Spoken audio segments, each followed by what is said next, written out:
Welcome to NCERT Biology Reading, Part 2, Transport in Plants. Translocation of 12.2, Chapter 2, NCERT Biology, Class 11, Chapter 12, 12.4, Translocation of Solutes.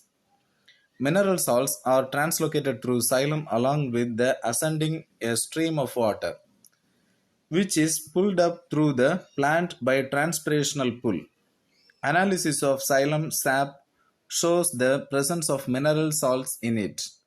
Use of radioisotopes of mineral elements also substantiate the view that they are transported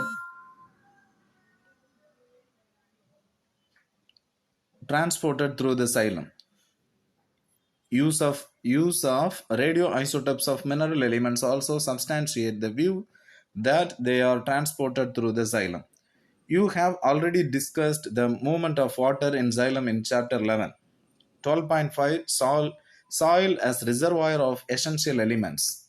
Majority of the nutrients that are essential for the growth and development of plants become available to the roots due to withering and breakdown of rocks.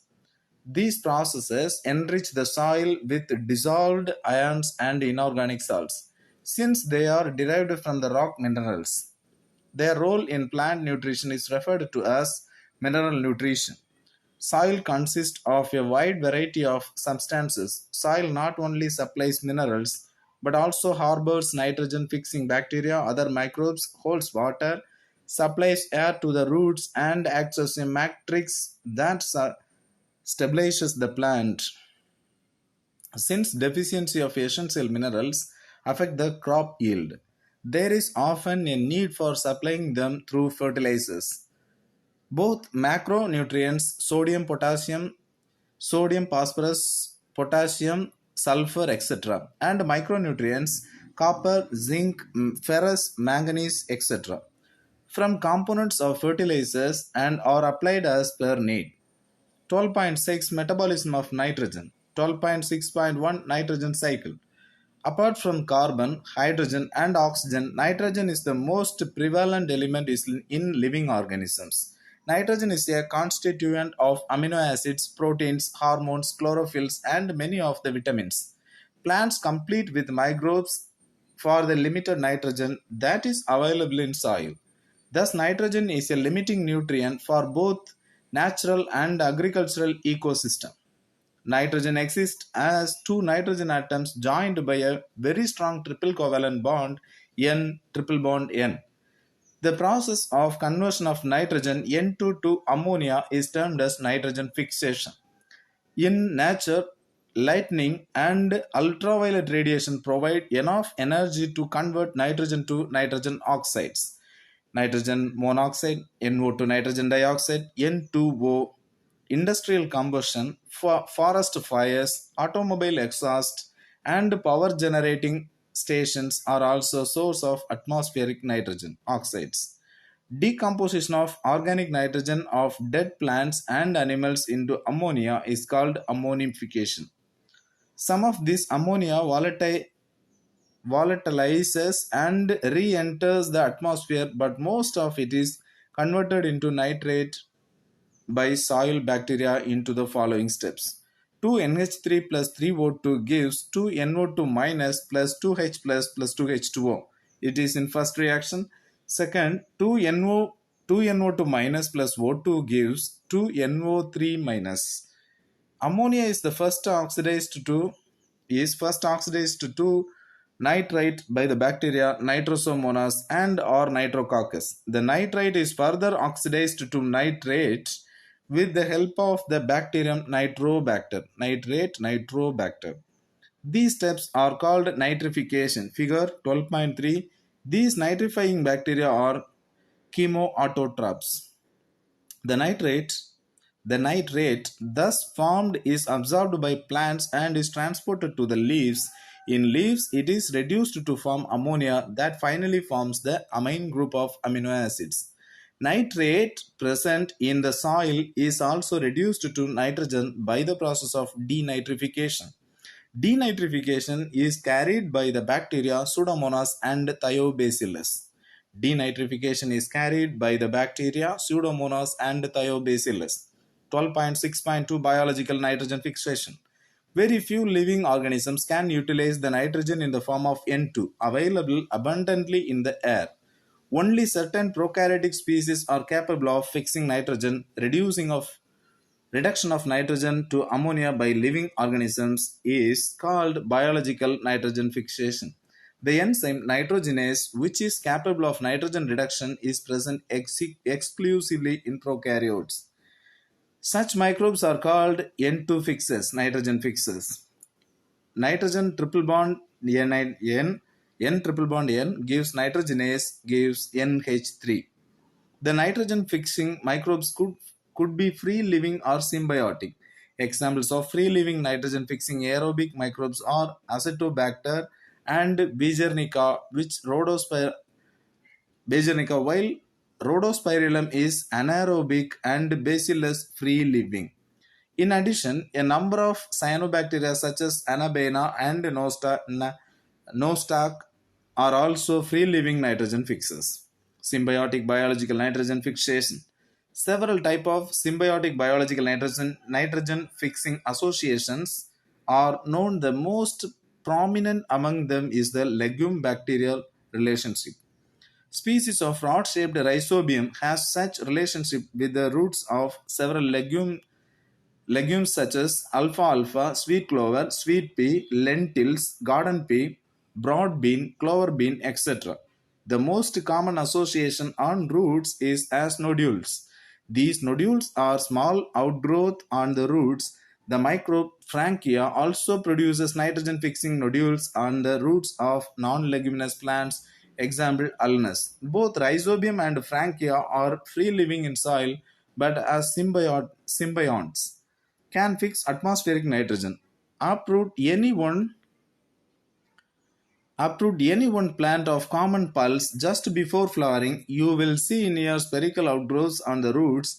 These are nodules. If you cut through them, you will notice that the central portion is red or pink. What makes the nodules pink? This is due to the presence of leguminous hemoglobin or leg hemoglobin. Nodule formation. Nodule formation involves a sequence of multiple interactions between rhizobium and roots of the host plant. Principal stages in the nodules formation are summarized as follows. Rhizobia multiply and colonize the surroundings of roots and get attached to epidermal and root hair cells. The root hairs curl and the bacteria invade the root hair. An infection thread is produced carrying the bacteria into the cortex of the root, where they initiate the nodule formation in the cortex of the root. Then the bacteria are released from the thread into the cells, which leads to the differentiation, which leads to the differentiation of specialized nitrogen fixing cells. The nodules thus formed establishes a direct vascular connection with the host for exchange of nutrients. These events are depicted in figure 12.4. The nodule contains all the necessary biochemical components such as the enzyme nitrogenase and leg hemoglobin. The enzyme nitrogenase is a molybdenum ferrous protein and catalyzes the conversion of atmospheric nitrogen to ammonia. Figure 12.5, the first stable product of nitrogen fixation. The reaction is as follows. Nitrogen plus 8 electron minus plus 8 H plus 16 ATPs gives 2 NH3 plus H2 plus 16 ADP plus 16 phosphorus, Pi. The enzyme nitrogenase is highly sensitive to molecular oxygen. It requires anaerobic conditions. The nodules have adaptations that ensure that the enzyme is protected from oxygen. To protect these enzymes, the nodules contain an oxygen scavenger called leg hemoglobin. It is interesting to note that these microbes live as aerobes under free living conditions, where nitrogenase is not operational, but during nitrogen fixing events they become aerobic, thus protecting the nitrogenase enzyme. You must have noticed in the above reaction that the ammonia synthesis by nitrogenase requires a very high input of energy, 18 ATP. each NH3 produced. The energy required thus is obtained from the respiration of the host cell. Fate of ammonia. At physiological pH, the ammonia is protonated to form NH4 plus. Protonated to form NH4 plus ammonia ion. While most of the plants can assimilate nitrates as well as ammonium ions, the latter is quite toxic to plants and hence cannot accumulate in them. Let us now see how the NH4 is used for synthesis amino acids in plants. There are two main ways in which this can take place. One, reductive amination. In these processes, ammonia reacts with the alpha ketogluteric acid and forms glutamic acid as indicated in the equation given below. Alpha ketogluteric acid plus NH4 plus NADPH glutamate plus dehydrogenase in the gives glutamate plus H2O plus NADP. Transamination. It involves the transfer of amino group from one amino acid to the keto group of a keto acid. Glutamic acid is the main amino acid from which the transfer of NH to the amino group takes place and other amino acids are formed through the transamination.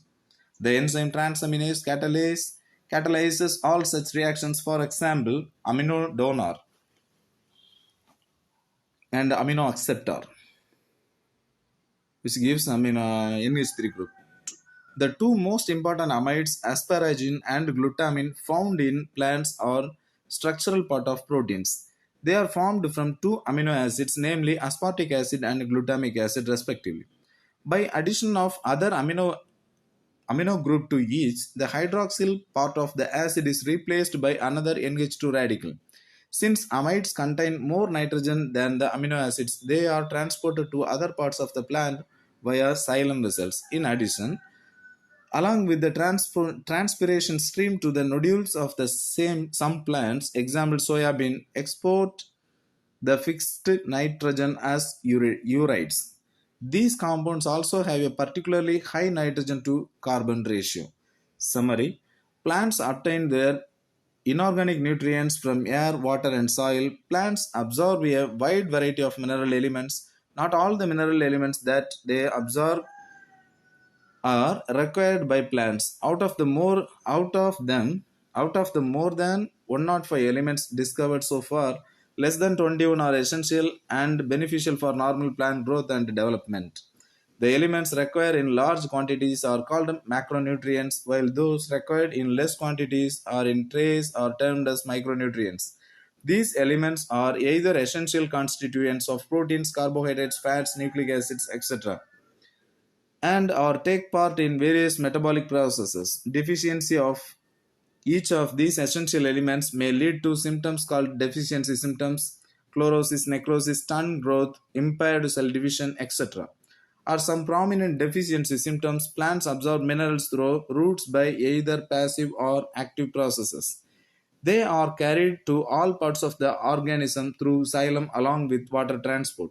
Nitrogen is very essential for the sustenance of life. Plants cannot use atmospheric nitrogen directly, but some of the plants is association with nitrogen fixing bacteria, especially roots of legumes can fix this atmospheric nitrogen into biologically usable forms. Nitrogen fixation requires a strong reducing agent and energy in the form of ATP. Nitrogen fixation is accomplished with the help of nitrogen fixing microbes, mainly rhizobium. The enzyme nitrogenase, which plays an important role in biological nitrogen fixation, is very sensitive to oxygen. Most of the processes take place in anaerobic environment. The energy ATP required is provided by the respiration of the host cell. Ammonia producing following nitrogen fixation is incorporated into amino acids as the amino group.